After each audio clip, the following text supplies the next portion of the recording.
आजकल audio system लोगों को बहुत भार रहा है। ठीक है, ऑडियो सिस्टम में आप सुनते जरूर हो, लेकिन पढ़ने में और सुनने में एक फर्क है। जब आप पढ़ते हो ना, तो आपके मन को मेहनत करनी पड़ती है।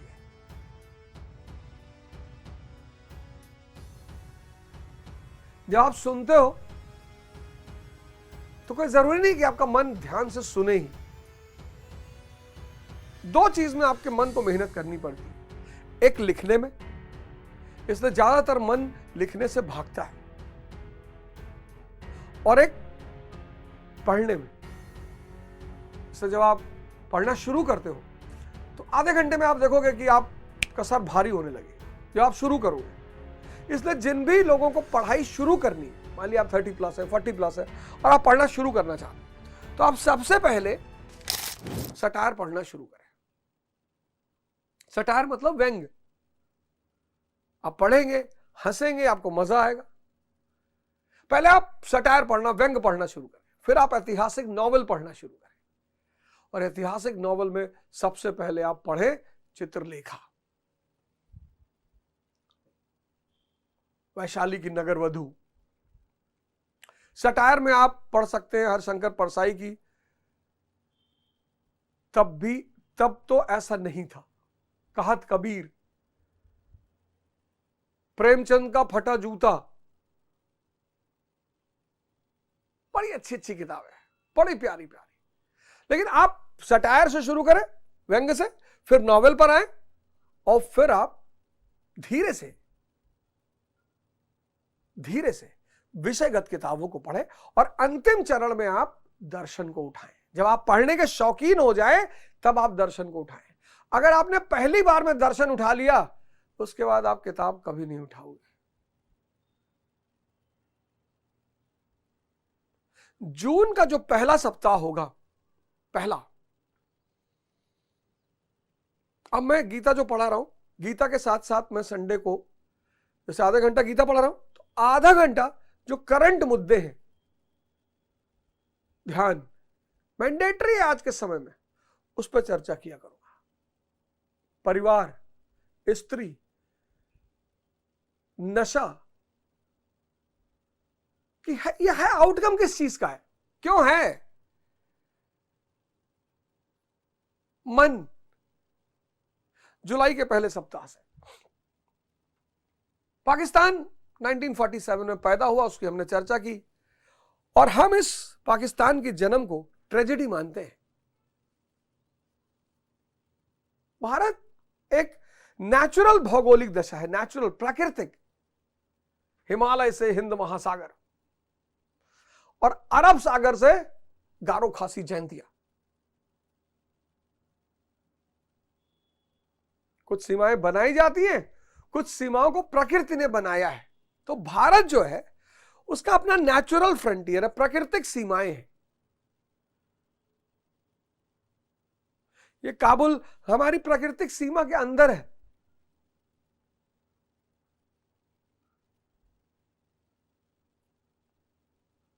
तो जब भी हम भारत कहते हैं तो ये सब आ जाता है। इसीलिए अखंड इंडिया की बात नहीं होती, अखंड भारत की बात होती है।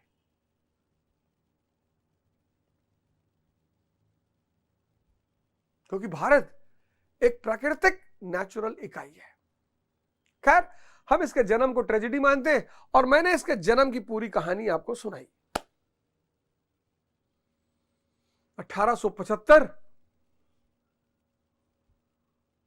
से डायरेक्ट एक्शन डे, और फिर माउंट बेटन प्लान, पाकिस्तान का जन्म। अब हो गया जन्म, दुर्घटना घट गई, लेकिन चलो कोई बात नहीं, पैदा हो गया। अगर जब आप मकान बनाते हो तो आप एक बात का हमेशा ध्यान रखना, मकान जमीन खरीदने से पहले लोकेलिटी, अगर आपके पास 4 मर्सिडीज है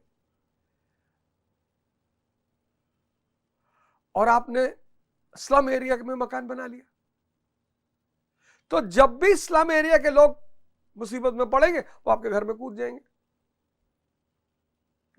स्लम एरिया जब भी वो मुसीबत में पड़ेंगे, ऐसा नहीं, हमेशा जब वो मुसीबत में पड़ेंगे, जब उनको लगे कि यार अब मर ही जाएंगे,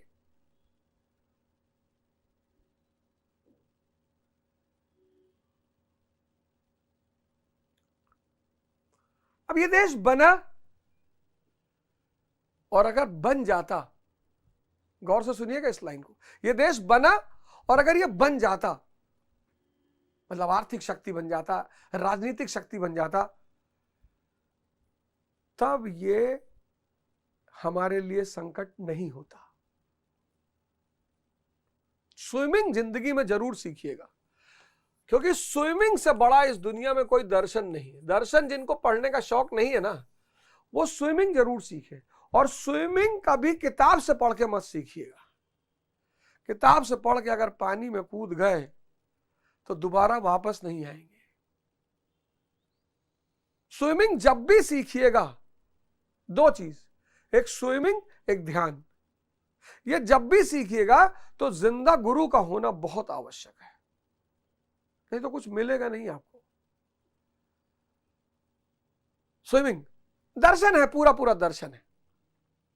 सांसों पे जिसने नियंत्रण पा लिया वो स्विमर हो जाएगा, क्योंकि जैसे आप सांस रोक के पानी में कूदोगे आप ऊपर फ्लोट करने लगोगे। ये एक बात आप किसी 4 फुट के पाउंड में ट्राई कर सकते हैं। नदी वदी मत कूद जाइएगा, अंडर करंट होता है। हमारे साथ गए तो कुछ दोस्त मना किया, मैंने मत कूदो यमुना, मत कूदो, कहीं पानी शांत है। हमने कहा अंदर खतरनाक है, नहीं माने। स्विमिंग जरूर सीखिए। अब स्विमिंग का एक बहुत बड़ा सिद्धांत है, अगर कोई आदमी डूब रहा है, सुनिएगा गौर से, स्विमिंग का एक बहुत बड़ा सिद्धांत है, अगर कोई आदमी डूब रहा है तो बचाना है मानवता के नाते। आजकल तो खैर लोग वीडियो रील बनाने लगते हैं, लेकिन मानवता के नाते बचाना है। तो अगर आप मानवता के नाते उसे बचाना चाह रहे हैं तो अपनी शर्ट उतारिए, पानी में कूदिए, और तब कूदिए जब आपको स्विमिंग करना आता हो। पता लगा दोनों आदमी डूबने लगे, और अपना शर्ट उस आदमी तक पहुंचाइए। अगर वो शर्ट ना पकड़े तब चले आइए। अगर वो कहे कि नहीं हम शर्ट नहीं पकड़ेंगे, तुम मेरे करीब आओ, तब चले आइए। क्योंकि डूबते हुए आदमी के अंदर बहुत ताकत आ जाती है, और अगर आप उसके करीब गए तो वो आपको भी ले जाएगा। ऐसे जीवन में भी है, ऐसा जीवन में भी है। जहां नेगेटिविटी है, जिसने भी दुर्योधन को बचाने की कोशिश की वो मारा गया। वो चाहे द्रोणाचार्य हो, वो चाहे कर्ण हो,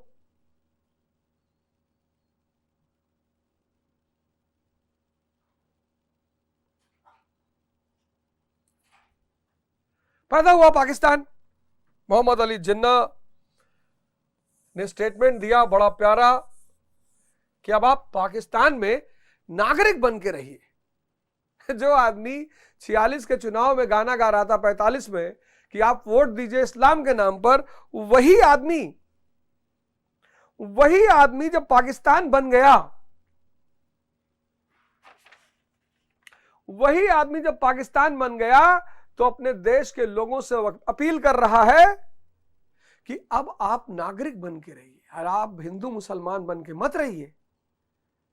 अरे चाचा, इसलिए कंफ्यूज्ड आदमियों का साथ जिन्होंने भी किया वो मारे गए।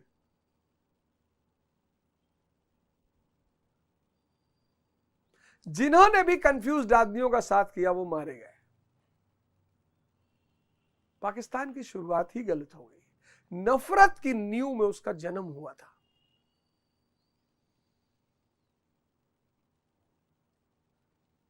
जर्मनी का जन्म हुआ 1871 में, और बिस्मार्क को सूत्र पता है। जर्मनी का जन्म हुआ 1871 में, 1871 में। इंडिया का जन्म हुआ 1947 में। और बिस्मार्क और नेहरू, JL नेहरू, दोनों कि बुद्धि की कुशाग्रता का कोई मिसाल नहीं, है ही नहीं, है ही नहीं। बोला अगर आप जेल नेहरू को गाली देते हो और गांधी जी को गाली देते हो तो एक बात तो अवश्य है कि आपने कायदे से पढ़ाई नहीं की है, और या आप व्हाट्सएप यूनिवर्सिटी के छात्र हो।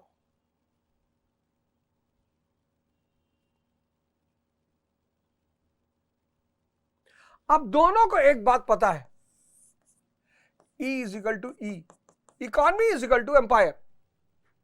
अगर देश पैदा करना चाहते हो तो अर्थव्यवस्था को मजबूत करो, अगर परिवार को मजबूत करना चाहते हो तो अर्थव्यवस्था को मजबूत करो। Economy is the mother of empire. अर्थव्यवस्था जो है वो साम्राज्य की, देश की, परिवार की मां है।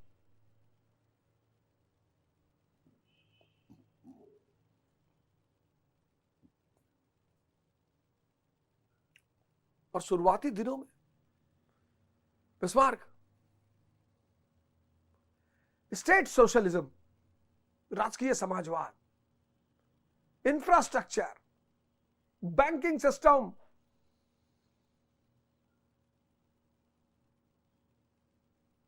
इंडस्ट्रियलाइजेशन, बिस्मार्क की इकोनॉमिक पॉलिसी।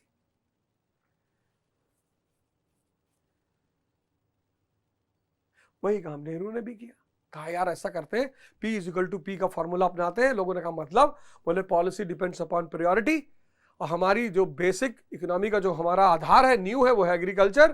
बोले हाँ, तो बोले प्लानिंग, योजना आयोग बनाते हैं, प्लानिंग करते हैं, एक एक सेक्टर में आगे बढ़ते हैं। जैसे बहुत लोग IAS की तैयारी करने आते हैं, वो सीधे कूद जाते हैं, पहले फाउंडेशन, फिर एडवांस, फिर प्रैक्टिस, 3 काम कर लो, IAS में सिलेक्शन हो जाएगा। टाइम लगेगा, लेकिन 2 साल का टाइम लगेगा। तो अगर चाहते हो पहले अटेम्प्ट में वो 25 साल के अंदर हो जाए तो 20 साल से तैयारी शुरू कर दो, 22 साल में सिलेक्शन ले लोगे, 2 साल लगेगा। और आपको मेहनत करनी पड़ेगी, और कोचिंग सिर्फ दिशा देगी। कोई कोचिंग किसी व्यक्ति का सिलेक्शन नहीं करा सकती, ये मैं आज नहीं कह रहा हूं, हमेशा कहता रहा हूं। और कोई टीचर किसी व्यक्ति का सिलेक्शन नहीं करा सकता। आपको टीचर को बहुत गौर से सुनना है और उससे सीखना है, पढ़ना नहीं है। पढ़ने के लिए तो आपके पास किताबें हैं, सीखना है कि यार हिस्ट्री कैसे पढ़नी है, यार ज्योग्राफी कैसे पढ़नी है, क्या पढ़ना है,